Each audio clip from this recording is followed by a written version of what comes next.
and we do save the presentations and record the meeting so it can be viewed at a later time, and we do get a lot of those later views posted on the NARUC website. So thank you to all of the presenters who were able to join us today, and welcome to everybody who's able to join.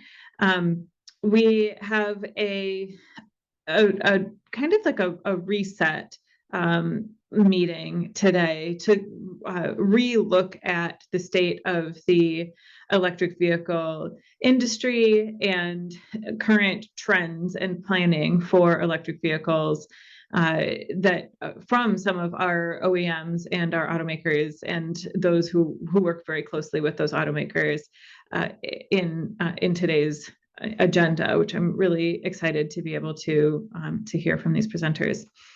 I think it's really important that we find the right voices to trust, that we have the accurate predictions, accurate understanding of the market. It's really important for us as regulators to be able to understand that, so we can make the best decisions that we can. So that's kind of what I was hoping to get out of the conversation today and the presentations today. So we have three fantastic presenters: Aravind, Kailas from PACT, and also with Volvo, who'll be talking about working with electric utilities to support heavy-duty electric vehicles. We have Carter Wood from Ford to talk about the EV and vehicle to X vision. And then we also have Dan Bowerson from the Alliance for Automotive Innovation talking about the state of the light-duty vehicle market. So I'm really excited to hear about this and hear from the industry insiders into what we should be expecting from electric vehicles and what we should be planning for from the utility regulation side. So we have our agenda that's on the screen here. Each presenter will spend about 12 minutes each. I know they're quick presentations. We'll go through each of the three presentations, and then we'll save time for questions for all three presenters at the end, and we'll allow for questions of all three simultaneously, and then the presenters will drop off, and we'll have our member discussion for the last 20 to 30 minutes of the meeting today. Okay, so with that, I think we can jump right in, and we can start with our first presenter. We have Aravind Kailas. Aravind is the Advanced Technology Policy Director at Volvo Group, where he oversees policy development and public affairs campaigns to further Volvo's interests in automation, connectivity, and electromobility. Dr. Kailas manages the group's engagement in California and has championed several federal and state policies to commercialize technology innovations across the U.S. and steered the launch of Powering America's Commercial Transportation, or PACT, to tackle infrastructure issues facing clean commercial vehicles. Aravind also spearheaded the infrastructure deployment for introducing Volvo's electric trucks into North America. And Dr. Kailas is also a part-time instructor at Cal State Long Beach and has a long list of accolades that I won't list here. But we're very, very happy to have you present today and talk about the state of the industry from the medium and heavy-duty vehicle side. So Dr. Kailas, I'll turn it over to you. Thank you, Commissioner Peritic and Danielle. Thank you so much. I mean, thank you all, actually, the EV Task Force, for having me speak to you all, and hopefully the first of many conversations in the future. Next slide, please. I'll be swapping my Volvo Group hat and PAC hats, but I'll be clear, the hat that I'm wearing. But first, we'll start off with the Volvo hat. Very quickly, we're a global company, but we have a huge presence in North America. As you can see, we have 16 manufacturing sites, 9 distribution centers, and we're a family of different brands. If you go to the next slide, please. There's a lot of slides where we're going to have to just keep going fast, but that's our global footprint. Mother Volvo is based out of Gothenburg in Sweden. And the next slide, please. And you can again see just the diverse group that we are, and we're makers of medium and heavy duty trucks, transit and coach buses, construction equipments, and then power solutions for industrial and marine applications. So a wide diversity of commercial and industrial applications. Next slide, please. So as a company, this is my favorite slide. This is our family portrait, the zero emission vehicle family portrait, if you will, in North America. And Volvo Group has an ambition to be net zero greenhouse gas emissions and also have a fossil-free vehicle range by 2040. And I'm proud to report that we're already underway. Our journey started many years ago, and specifically in North America, it's about 5, 6 years old. What you see on this slide are an assortment of different products ranging from class 6 to class 8 battery electric trucks, transit buses that are also battery electric, and then a battery storage system, and then construction equipment that is also battery electric. And we're doing all of this today. These are not science labs on wheels. These are things that are actually being bought and put in real world applications today. So let's keep moving. Next slide, please. So this is our product lineup, and as you can see, it's the Volvo Trucks product lineup. Volvo Group, as such, has two big truck brands in North America. One is the Volvo Trucks, the other one is the Mack Trucks. So first, you're going to see a few slides, pretty slides about the Volvo product, and then a little bit about the Mack product, and then we're going to get into PACT. So there's different models. We started out with a couple, maybe 6 or 7 years ago, and we have iterated, and we're already approaching the next generation of our electric trucks. So 8 models. Next slide, please. And here's sort of a profile. These are the North American variations. As you can see, they have 600-volt systems and essentially 4 battery pack, 6 battery pack versions, but we're literally talking about something that is 82,000 pounds. If you go to the next slide, please. Should probably run the slide because we're gonna move through this really, really fast. But this is one of the money slides. As you can see here, we have close to 600 trucks, and I think this is a tad outdated. I'm happy to report that we have anywhere from 600 to 700 Class 8 battery electric trucks. Many, many unique customers. That means many, many diverse applications. We're going to briefly overview the different type of trucks, different types of applications. And we have a decent footprint, almost 2/3 of the US. We have more than 10 million miles now. So like I said, this slide is a little outdated. I want to really underscore that we're having a lot of success getting people inside the electric trucks. We believe this is a great product. Electric trucks obviously are not for everybody, but we do believe that there's a large number of applications where electric trucks is delivering value today in a variety of different applications. So I think that's the big, big takeaway. And irrespective of what is happening on the federal front, certainly that's going to have a huge impact in terms of what we're going to be able to do.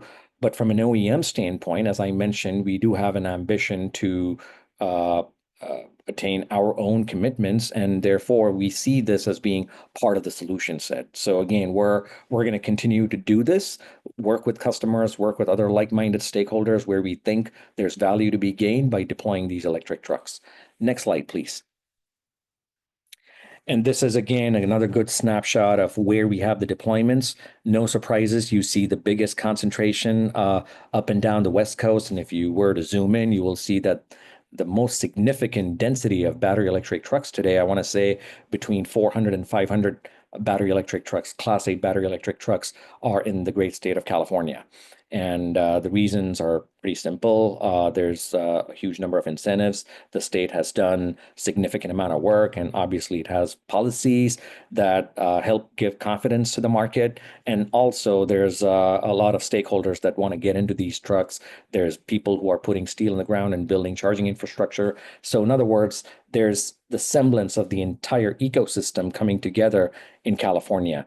Granted, we still have a long way to go, but this is a result of years of California paving the way to really create the market for these advanced technologies. Next slide, please. And we're able to do this because, selling an electric truck is not the way we sell a diesel truck. It's very, very different. And one of the prerequisites for us to get into a state and to sell electric trucks, I mean, we all talk about infrastructure, we talk about incentives, policy signals, but from an OEM standpoint, this is something that is happening behind the scenes. Well, not so much behind the scenes now that I'm talking about it, but we work with our dealerships, and we are required by state law to sell trucks through our dealerships, and we equip the dealerships to sell these Class 8 battery electric trucks so that they have chargers, they have trained technicians. So that way, if the truck were to fall down or need service or special attention, and they can bring it back to that dealership, it has qualified professionals who can actually work on this truck and really bolster the uptime so that the trucks can be on the road. The wheels ain't spinning, you ain't making any money, so you really need to make sure that these trucks are on the road and the end operator is able to use them. And so now you're going to see a similar set of slides for the Mack truck product. So we'll just skip through a lot of slides, but I just want to pause for maybe 2 seconds on each slide. But here, this is a Class 6 battery electric Mack truck. We announced that last year. We think this is going to be a great product, and it's already gaining a lot of traction. Next slide, please. This is a Class 8 battery electric refuse truck, very different from the Volvo truck. It's obviously purpose-built for the refuse truck application, but we're already sort of exploring changing out the body and working with other applications. Maybe think of an agricultural application where you can take out this body and put another hauler type body, and you can potentially use that for a different application as long as the duty cycle makes sense. Next slide, please. And then finally, this is the announcement. I think this is very much, hopefully, we'll get some truck orders after this call. I'm joking, but this is the latest announcement within the last couple months. I want to say it's a bucket truck. We heard from this sector as being right for this kind of an application. And so we're going to have this at all the truck shows this year. So if you're out there, come check it out. But it's a battery electric bucket truck. And I think we have 2 more slides that show the Mack truck footprint. Yeah, this is one. We're doing the same thing we did with Volvo. We work with our dealerships. We want to make sure that the Mack truck certified EV dealers are prepared before we bring the assets to the ground. So I think this concludes my Volvo portion, but very quickly, we're going to run through the PACT here's where I swap my hat.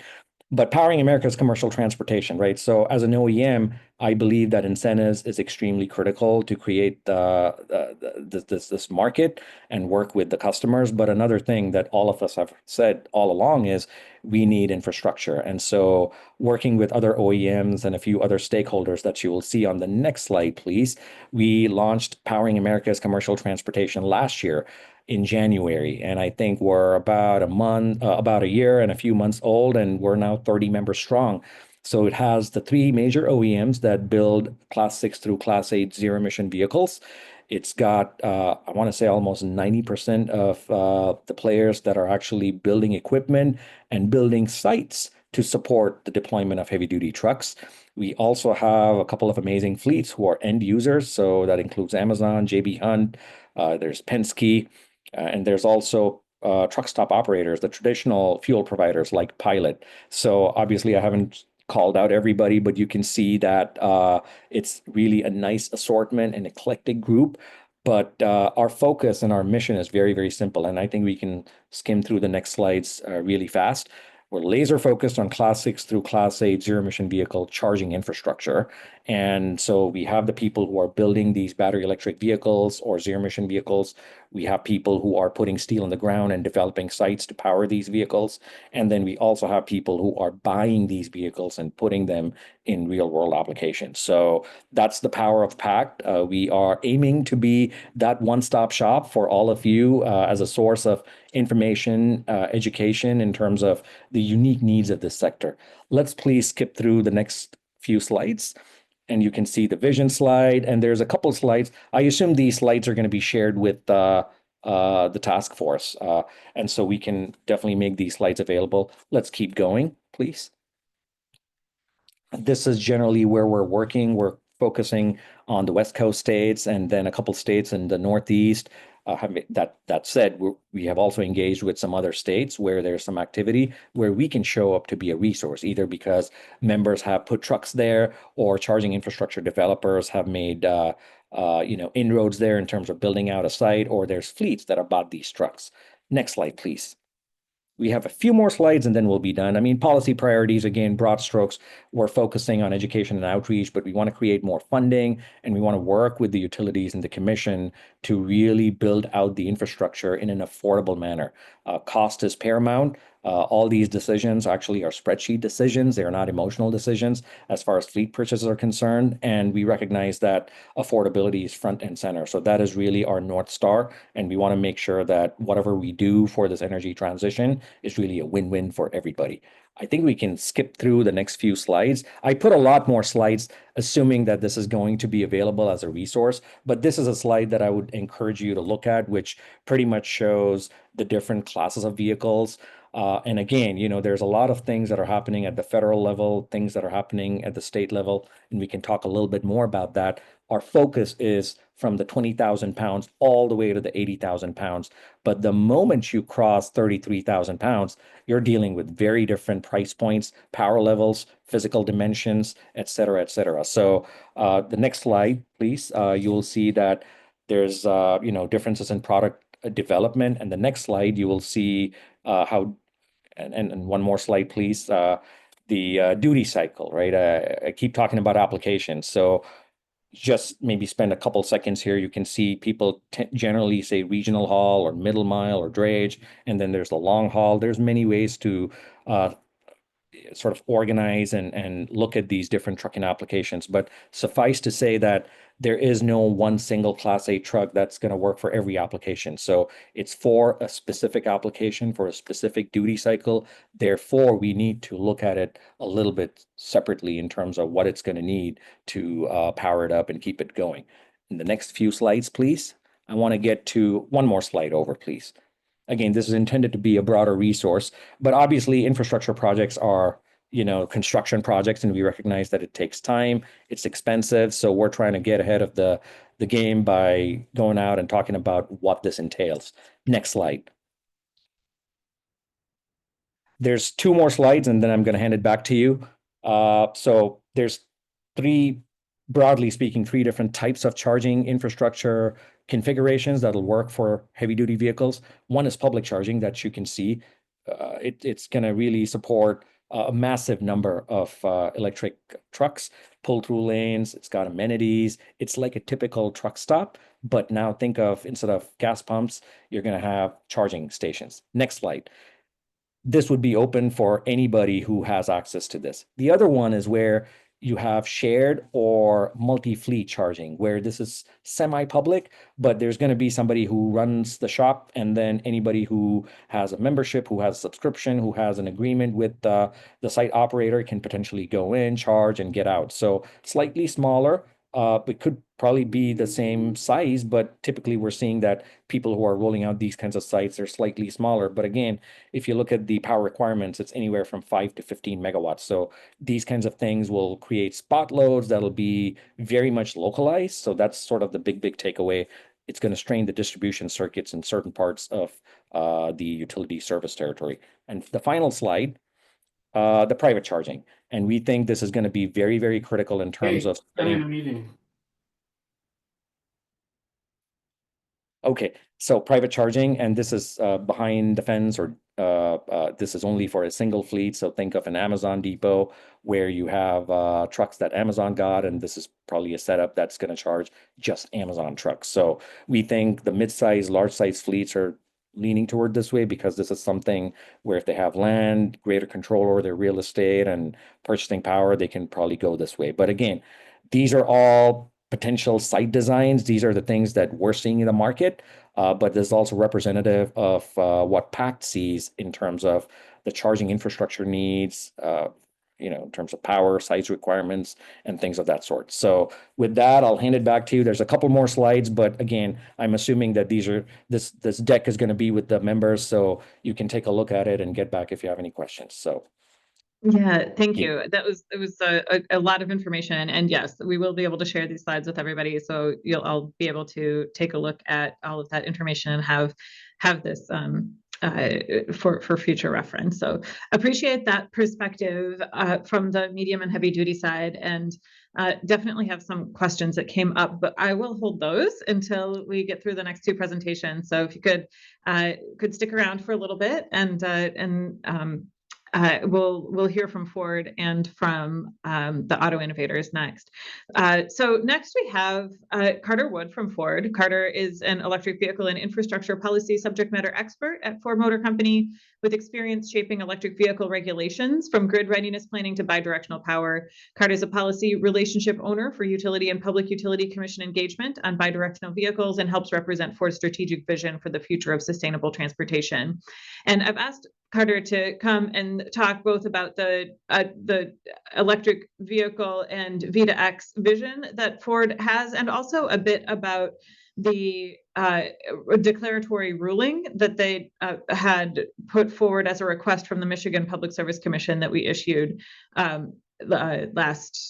actually it was earlier this month, and talk about the why that was needed and the importance of that decision. So Carter, over to you. Yeah, thanks everyone. Hopefully you can hear me okay. I'm apologize in advance, working off of hotel Wi-Fi and hotel noises. So I'll do my best to get through it, but let me know if it's not coming through okay and I can try to switch up somehow. We can hear you just fine. Okay, great. We can go to the next slide. So I think all of us, in the policy realm know there's a lot of noise right now in EVs. I think as Aravind showed, at the medium heavy duty side, we're full steam ahead. I think the same is true on the light duty side. Ford in particular is committed already billions of dollars into investments into manufacturing of electric vehicles. We started with kind of what's known as our crown jewels, like you can see on the picture there, the F-150 Lightning, Mustang Mach-E, and the E-Transit van for more light duty last mile commercial applications.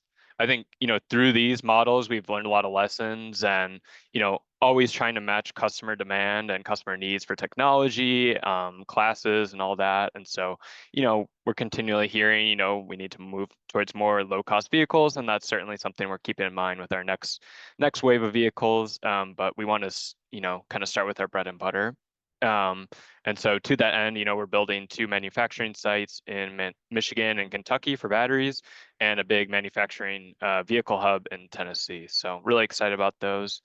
We're aware of a lot of policy, possible regulation rollbacks or manufacturing incentives are kind of, in flux right now. But I don't think, one thing I just want to make clear is that, our vision for EVs like really cannot rely solely on policy.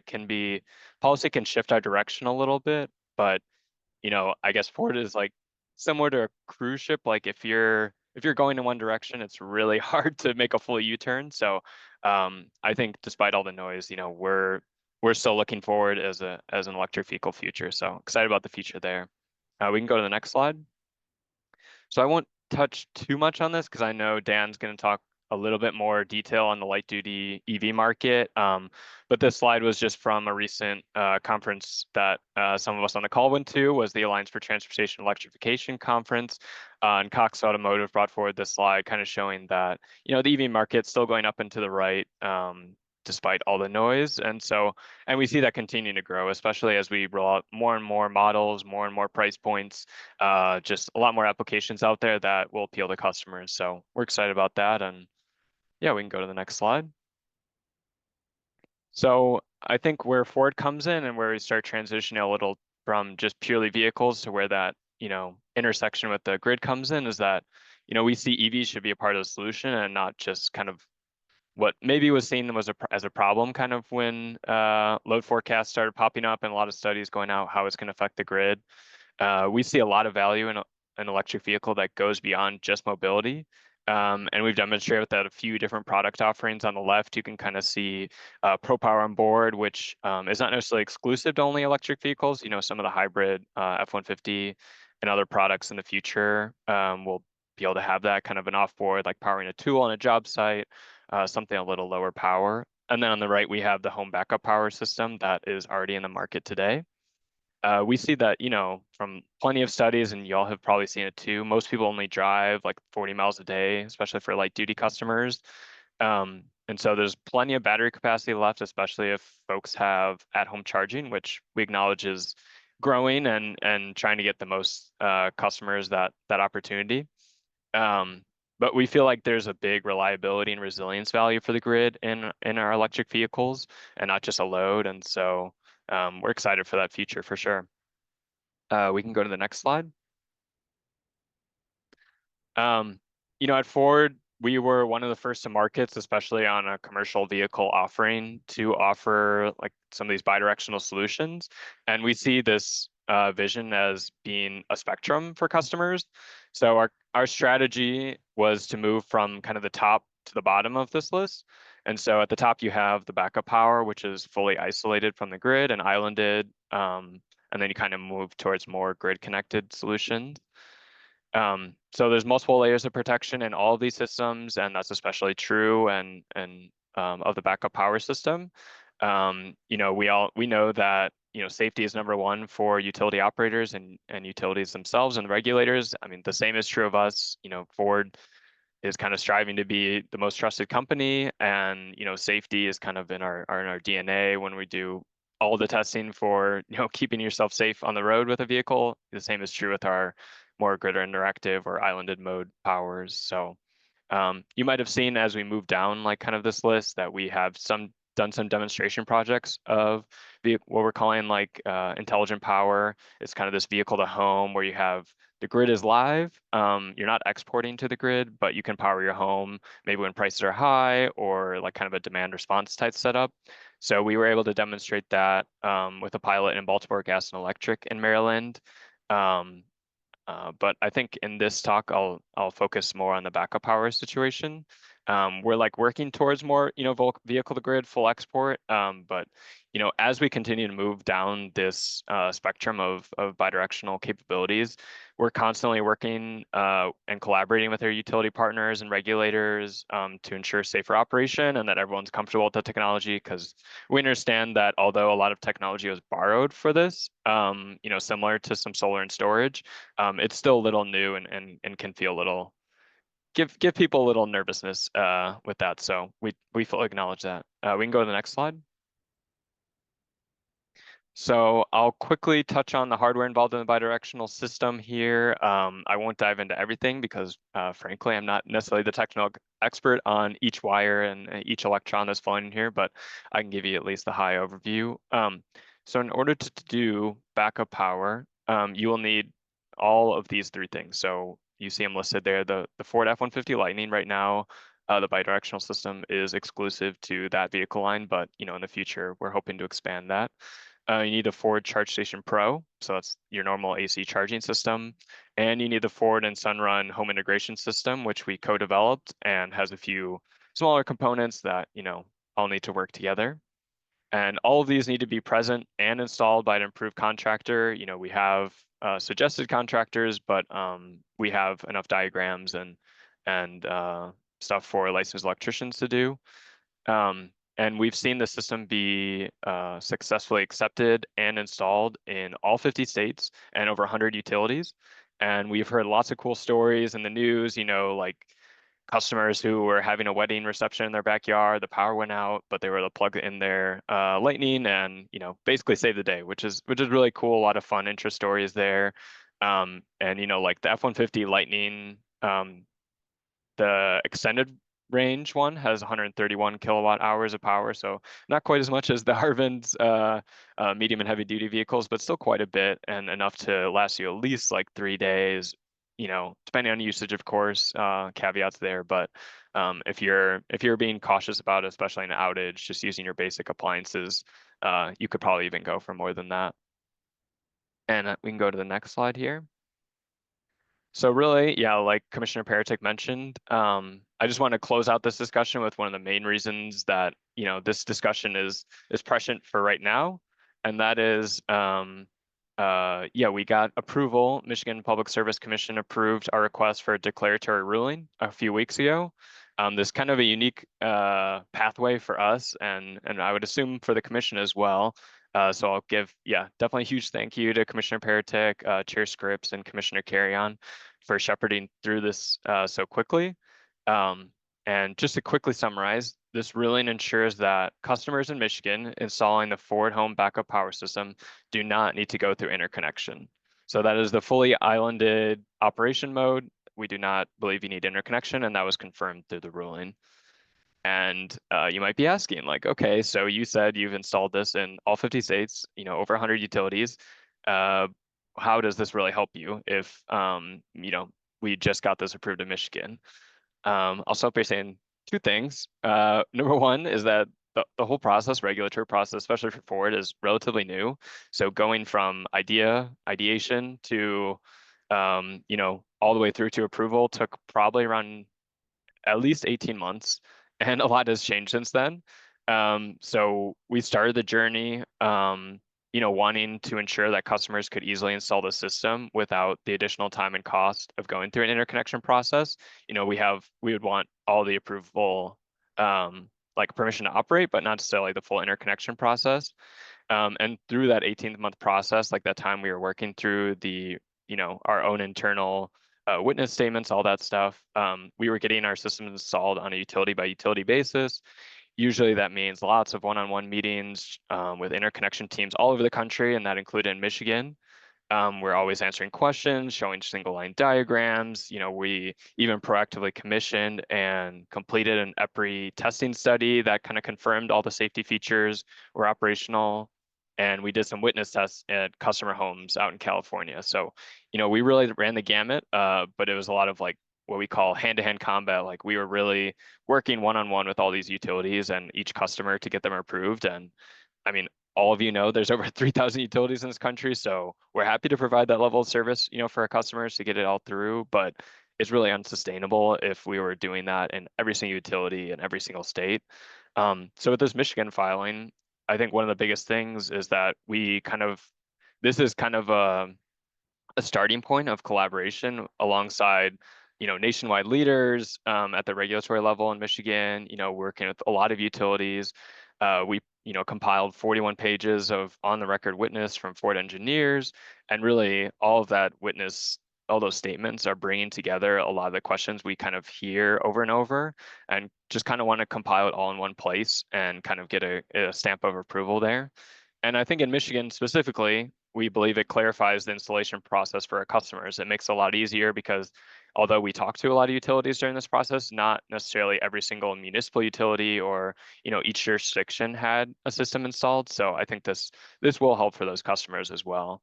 I would let Commissioner Peretick speak to her side of it on the commission, like what their reasons were for hearing this and helping us through. But just from some the press release that was there, I think it does dovetail nicely into their Reliability Plus initiative they have going. And like I said, we think, the EVs can, and especially the bidirectional systems, can provide a lot of reliability benefits. And so our hope really from this would be that we can try to replicate this on the record testimony and kind of carry it over into other states, whether it's in a declaratory ruling format. All the regulatory structures are a little different, but something similar just to confirm for our systems that the treatment is kind of the same across use cases. So a lot of our argument for the backup power system is that it operates very similarly and should be treated very similar to a diesel generator with all the safety precautions that are in there. And then you have like battery storage systems or backup, for more parallel operation kind of formats. And so we hope that a lot of the testimony can help clarify that. Obviously there's some nuance there with how vehicles are addressed, but just trying not to overcomplicate where things have worked in the past and improving where maybe they haven't. So I'll go to the last slide here. So I think just to close it out, kind of my question to the group, as more and more technologies are rolling out with bidirectional capabilities, is like, how can we work together and lead on interconnection solutions for bidirectional vehicles? Like we feel like in our home state of Michigan, we have a lot of support and there's a lot of back and forth where we can collaborate. So like, how can we bring that to other states? And there are a lot of states out there that we've had great collaboration with and are leading in different ways, but let's keep the momentum going is kind of our message. I think we've seen a lot of customers be excited about the technology and they kind of like hop on board, they initiate the process, and then, quickly, especially early on in the first few installations, it kind of moved more towards frustration in the whole process. So how can we make that better for customers? So yeah, just kind of an open invitation. Let's continue to collaborate and yeah, happy to talk after this. So thanks everyone.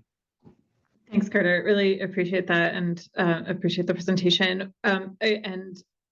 We can talk more about we'll open it up for questions from anybody to you after this next presentation, after Dan. And I'm happy to speak more about Michigan's perspective from the declaratory ruling as well. But I think just briefly to respond to that, I talk a lot about the need for all of us to be speaking the same language, especially across the industries. The automakers and utility commissions and utilities have never really needed to interact at this sort of level in the past, and we don't really have the same languages. And this was a way, I thought, that was a simple way of being able to clarify our interconnection procedures. This didn't change anything, and everything. Our interconnection procedures are quite clear on the fact that this is fully allowed and does not require an interconnection request. But for someone who doesn't speak utility, reading through those many pages of interconnection procedures and rules is not easy.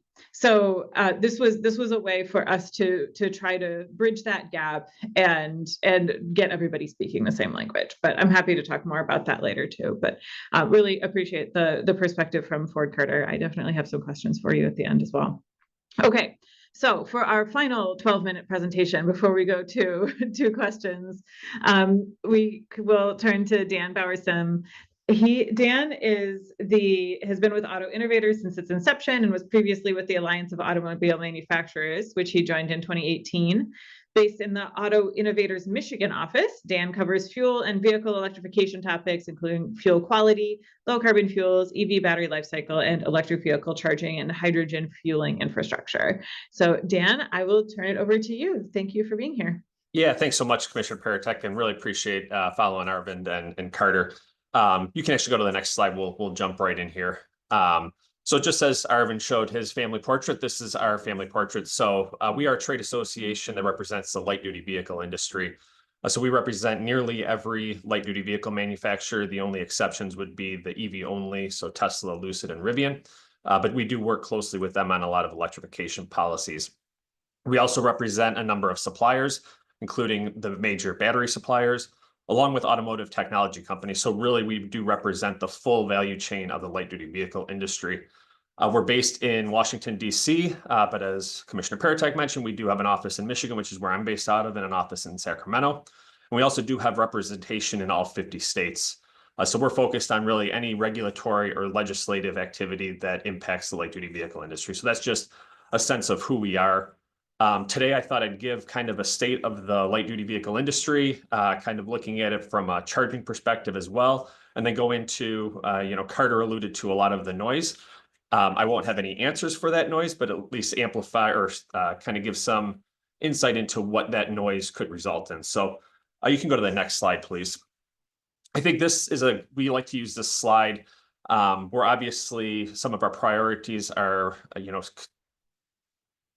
retaining a lot of the EV incentives that were passed in the previous Congress. So we looked at this, and this is some of the investments that Carter and Aravind mentioned as well. But actual money invested since 2018 to 2024 in electrification is almost $130 billion in the US.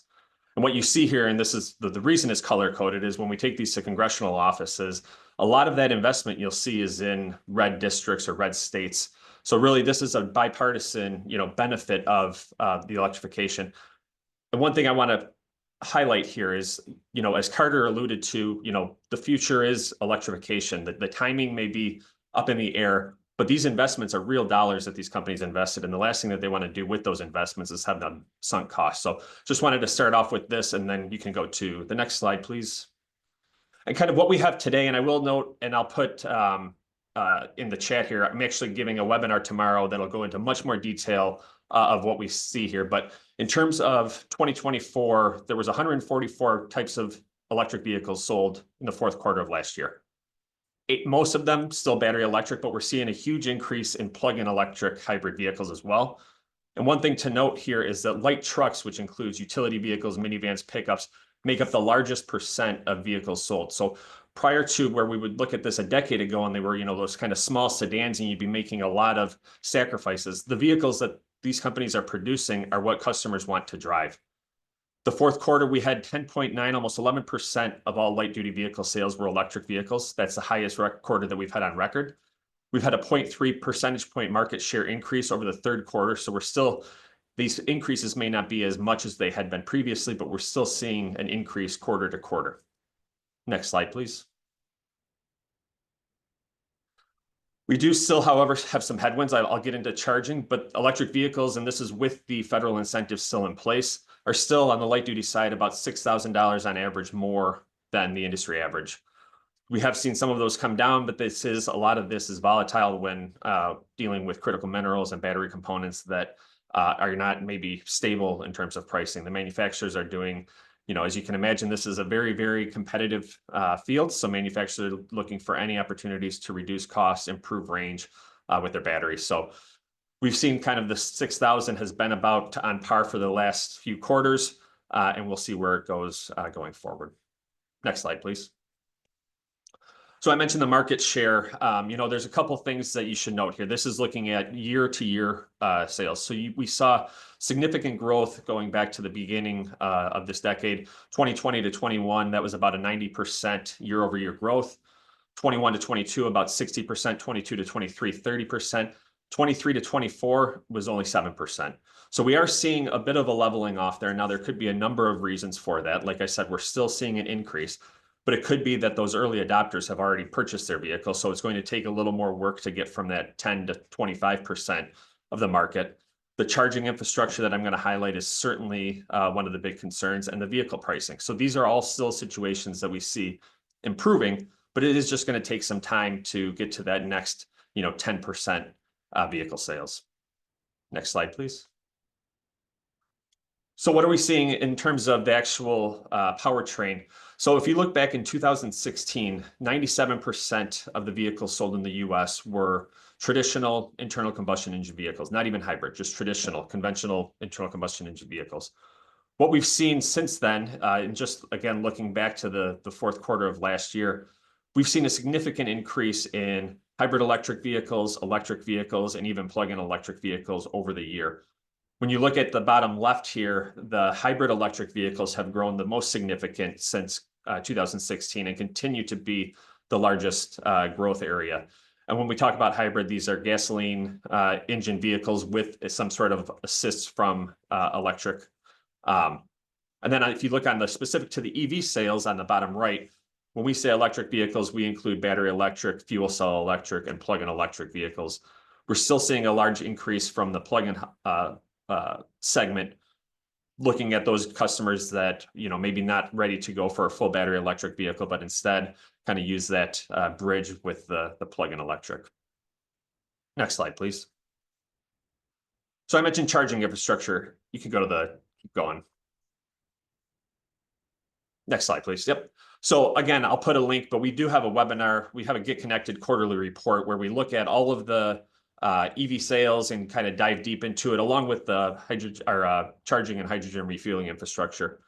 And what you can see here, look at all of the states. Obviously, California, for a number of reasons, has the most chargers. They have the most electric vehicle sales as well, but they represent about a quarter of the US EV charging stations. And when you look at year over year, we're continuing to see growth, but that growth is not necessarily keeping up with the pace of electric vehicle sales. Next slide, please. So what we did, we took a look at the Department of Energy, their National Renewable Energy Lab, or NREL, published a report in 2023 looking at what would the infrastructure necessary be in all 50 states to support 50% electrification by 2030. So we took that, and this is what you see here, just snippets from those from that report. And it shows that to reach the level of 50% by 2030, which would be supporting 33 million electric vehicles, there would require over 1 million public level 2 chargers and over 180,000 DC fast charging ports. If you go to the next slide, please. Where we are today to support that, to get where we are from where we are today to support that 50% level, it would require 481 chargers to be installed every day for the next 6 years. That'd be the equivalent of 3 chargers every 10 minutes through the end of 2030. Now, again, this is to support 50% EV sales by 2030, which the previous administration had as their target. So all this to say is that the area where I think we need the most support that will help advance electrification is ensuring that we do have proper levels of charging infrastructure in place to support. Next slide, please. So then we did take a look. This is new to the report that I mentioned previously to get connected. We actually took a look at what is the county by county, what's the charging infrastructure? We know there's charging gaps throughout. The 27% of those counties had 0 public charging available. That's 854 counties. Now, I completely recognize there's some counties that are very small, that this would not be a surprise, but I thought that number was higher than I would have expected. 40% had 5 or fewer charging ports in the county, and a third of all charging located in just 25 counties. So again, looking at the West Coast making up a majority of that. Then 44% had no DC fast charging available. So again, there's areas and segments here that are not addressed by charging. So if we're going to advance electrification and reach those consumers maybe that don't have access to home chargers, this is going to be something that needs to be addressed. Next slide, please. Okay, so the noise that I alluded to, again, I won't have answers, but I can at least provide what some of the potential implications for the industry through federal policy changes. So we like to say we are a heavily regulated industry. Just on the emission side, we say, we have 1 tailpipe, or in the case of pure battery electric, 0 tailpipes, but there's 4 agencies and 7 emission regulations that we need to meet. California currently has on the books greenhouse gas regulations from their Advanced Clean Cars 1. They are currently developing regulations for 2030 to 2035, which would be considered part of their Advanced Clean Cars 2. They also have criteria emissions that is in place for 26 to 35, along with a ZEV mandate that essentially requires 100% EV sales by 2035. And it's not just California that follows these regulations. There's 11 other states as well that follow those regulations. On the federal side, we are regulated by the US EPA through both greenhouse gas regulations, with which the Biden administration put in place for 27 to 32, along with criteria emissions on the same time frame. Similarly, we have CAFE, or corporate average fuel economy. So this is your miles per gallon. Again, Biden administration put in regulations for 27 to 31. I have all of these highlighted because there have been either executive orders or actions by the federal agencies to rescind or reassess some of these. So there's activity going on currently in Congress to potentially revoke or pull back the waiver that was granted for California to regulate on criteria and ZEV. Similarly, there's been executive orders directing EPA and NHTSA to reassess their regulations that the previous administration passed. We believe that those will be focused on 27 or model year 2027 and beyond. However, Transportation Secretary Duffy did release a memo about a month and a half ago directing his agency to look at the 2022 and beyond. So we're not certain what that actually means in terms of fuel economy and how that would go retroactive, but we're in conversations with the agencies to try to understand that better. And then I think I just have one more slide. And again, I apologize if you were hoping that I would have answers for you. I don't, but just some of the actions that may impact or likely will impact. So I mentioned the deregulation agenda, potential rescinding of California's waivers, eliminating of what the administration has called the Biden EV mandates.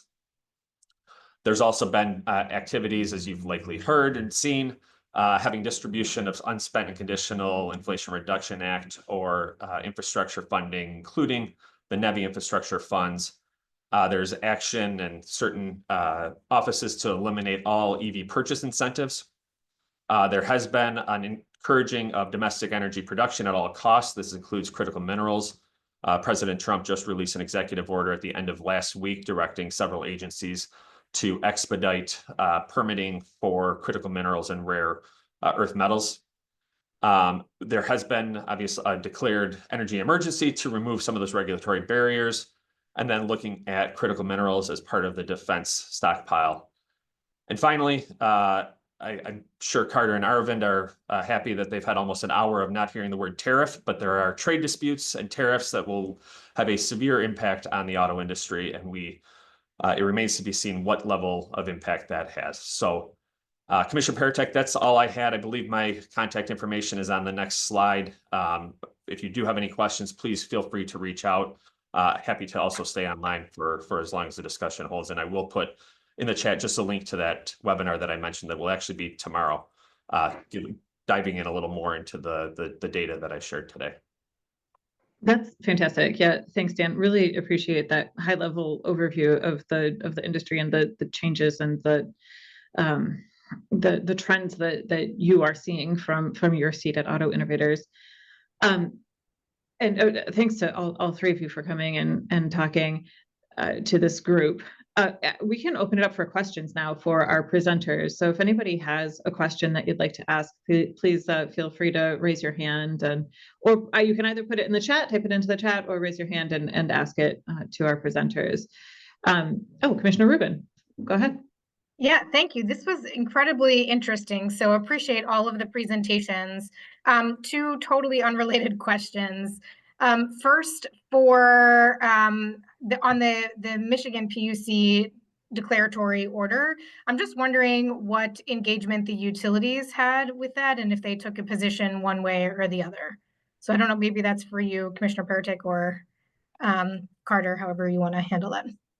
Yeah, so yeah, utilities were front and center on the engagement there. So we really wanted to make sure that there, as much opposition as we could get out of the way, like in terms of like, hey, everyone's on the same page. That's what we're hoping for.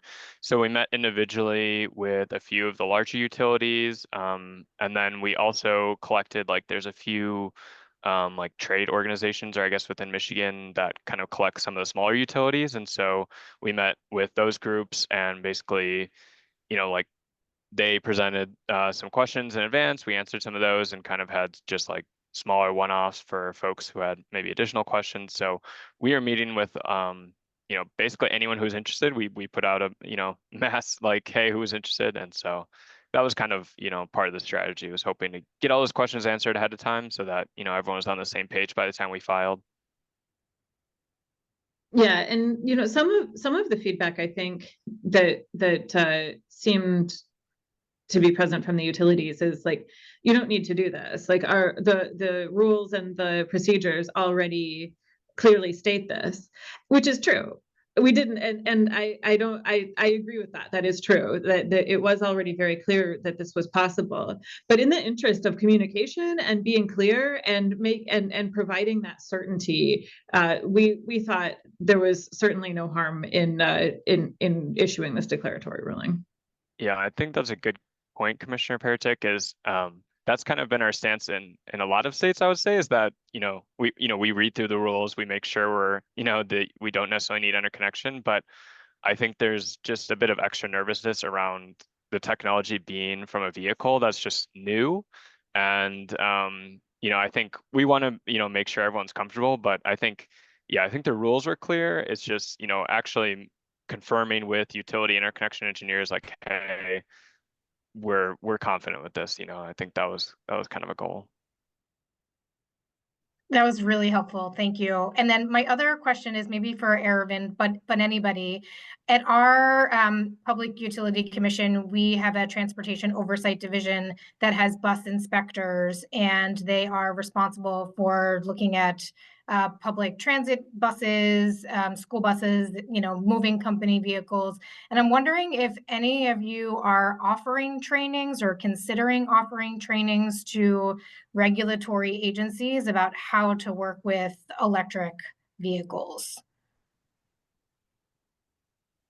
Maybe I can get this going. That's a great question. And the short answer is no, not in Massachusetts, but I can tell you that in California, where we have a high density of these battery electric trucks, we have actually done local outreach to engage the first responders and other law enforcement agencies. And we have documents and trainings that we have actually shared, basically how to deactivate a battery electric truck and so on and so forth. But you've just inspired me with a cool idea, something that we should probably look at. But that's part of our continued outreach. So the short answer is no. It's really helpful. I will just say feedback I've gotten from my folks on the ground is that every vehicle is so different, including some vehicles that are with the same brand, as in like the shutoff switch is in different places. And so there's a lot of sort of fact-specific information that inspectors need to know. So I welcome more resources on that front from a safety perspective. Thank you. I'm going to jump in with a question until we get any other hands up. Maybe this is for all three of you, but Dan, you specifically mentioned that the autos are a heavily regulated industry, which is very true. The utility industry is also a very heavily regulated industry. And now we're kind of merging these two very heavily regulated industries with electric vehicles and electric vehicle charging, which I do think makes it seem like this is more subject to some of the changing political winds because of that heavily regulated aspect of it. And we deal with our own issues on the utility side regularly. And I guess, do any of you have any advice for managing those changes, or advice for how to plan in this sort of uncertain future and how you think about it? One thing that's really helpful to me is having conversations like this, where we're actually, talking to the other people who are in the same area and working through these issues, and hearing. Part of why I wanted to have this conversation today is so we hear what you're planning for, and then we can understand what we need to be planning for as a result of that. But how do you do your planning in an industry like this? Aravind, yeah, you can take that one first. I can get it going, and I didn't have slides on this, but obviously the heavy duty manufacturers are just as rigorously regulated. And I think I'll say what I had said earlier, which is regulations or policies is just one part of the equation, and I think that definitely gives some sort of market signal, some timelines, some push that the industry always needs. But that absent, or that changing, as Dan put it, shifting, I think we're having great success working with fleets who want to do this because it works for them, right? I said this before, electric trucks are great products. No one's really complained about it, at least for my trucks. But it works for certain applications. It doesn't work for certain applications, given the state of technology today. It is what it is. And I think we have to accept that. And we have to really recognize that from a fleet perspective, it's not an emotional decision. This is not an extra workhorse or an alternative. It's literally their only workhorse, right? And so it's got to work. It's got to work for that right duty cycle. And it's a spreadsheet decision. It's got to make the bottom line has to make sense. So from that perspective, how we're calibrating is obviously we have our ambition to get to a certain point. We have a goal of having 30% of our vehicle sales be battery electric vehicles by 2030. We're still making strides, but we recognize, as we have always recognized, that there's many factors that need to come into place. So I think right now our approach is more along the lines of really doubling down on working with fleets, working in areas where there's an appetite to buy these trucks. There's a mechanism to deploy these vehicles, and then there's amenities to power these vehicles. That they all need to come together, and I think we're just looking at it with a stronger magnifying glass, if I can put it that way. But it's not really changing our approach in terms of how we build trucks or selling electric trucks. I mean, we knew these headwinds were going to come one way or another, and I think I'd like to think that the battlegrounds or the opportunities are still at a state level, very much so, and they have always been at a state level. The federal things are obviously going to cause some amount of perturbations. I don't want to I don't want to underscore the impact of that. I mean, ignore the impact of that. But again, it's going to shift to the states, and there's pockets in the U.S. that are ripe for this deployment. Yeah, I think Aravind, you said it perfectly, and I would just add that manufacturers' product plans, they're planning 5 years out, so they're already past this administration onto a next, right? So they really can't be dependent on a regulatory landscape. They're looking out what their customer is going to be. The regulations obviously have a role to play, but it's more than just that. So again, the product plans are well in advance and you know, not dependent necessarily on who's in the White House or who's you know, has the majority in Capitol Hill.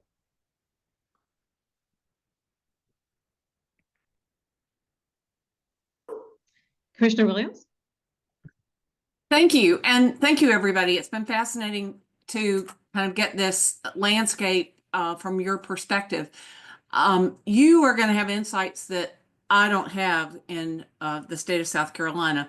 And that is, do you have any insights as to how utilities are responding to the changing political policies? And does it depend on whether it's lead oriented versus individual choice of EVs, or are they agnostic? Does it depend on kind of what kind of investments and planning they'd already done? Anybody want to take that one? I can get the ball rolling, and I invite my colleagues to chime in.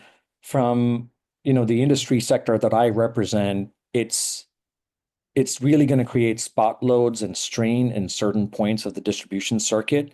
And I'd like to think that it's reasonably easy to predict where some of the behind the fence, some of the truck stops, or some of the other areas for opportunity charging for heavy duty applications could potentially arise within a certain service territory. Granted, there's studies that show the freight flow, and then there's other efforts from our industry to just basically educate the utilities about the unique needs and the loads that we're going to bring at some point. The challenge is, you know, from a utility perspective or even from a commission perspective, we want to know the amount of load, the location, and timing. And I think because of some of the things that are in flux right now, the timing is going to be a little off.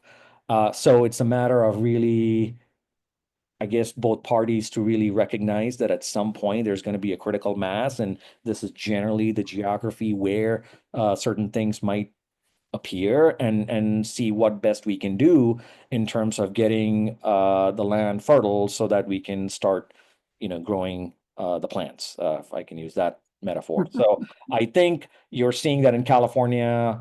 Definitely in the few years that I've been working with the utilities and the commission, there's certainly a lot more appetite in terms of, hey, these products are here, they're working. And, you know, now you're seeing not just the OEMs, but you're seeing the fleets, the dealerships, everybody saying this is kind of what we need. This is maybe where we're going. People are a little less shy sometimes, but oftentimes the challenge is the utilities are not able to get this information, nor the commission, because it's very confidential, right? I mean, I can't really announce before the sale has been made as to where these trucks are going. And from a fleet perspective, again, they're a little gun shy in terms of really putting the word out that we're buying 200 trucks. And so I think a lot of these things are still the art of the possible is being explored. And I would say that, again, West Coast states and Northeast states where, you know, the journey has started a little bit in advance, I think we have to really put some points on the board, make it a win-win for everybody. And then I think we're going to see opportunities in other states where it makes sense to do this. Yeah, and I'll just jump in, like, I guess to your question about, like, you know, changing policy and maybe politics across states, you know, because, yeah, all of us work across every state and we see the nuances between them. And I would just say that, you know, I don't think it's always, you can directly map like, oh, this is a quote unquote progressive state, and that necessarily lines up exactly with progressive utility or utility that wants to get out and, you know, play in the sandbox of cool technology. Like, I don't think that's always the case. And I think also we've seen places where maybe utility wants to get out in front of a technology. Sometimes we see them getting maybe a little too out far in front of something and trying to standardize and regulate where maybe not all the industry is coalesced around, and that can provide its own problems. So, you know, it's helpful for utilities to continue to be curious and try to test out doing pilots with bidirectional technology, but trying not to get too far out ahead of us and trying to mandate where it's not helpful. So, you know, we see pros and cons among all the different ways that utilities are approaching bidirectional technology or EVs in general. So, yeah. Okay, well, thanks so much. Really appreciate all three of you for coming and speaking to this group. This was really valuable for me to be able to hear your perspectives. So we're going to transition to the closed portion of this. So I'll ask our three speakers to drop off so we can talk about you behind your backs, and then we'll continue the conversation among the states. So round of applause. Thank you very much. Thank Yeah. you all. Thanks for Thank the you all. opportunity. Take care. Yep. Bye-bye.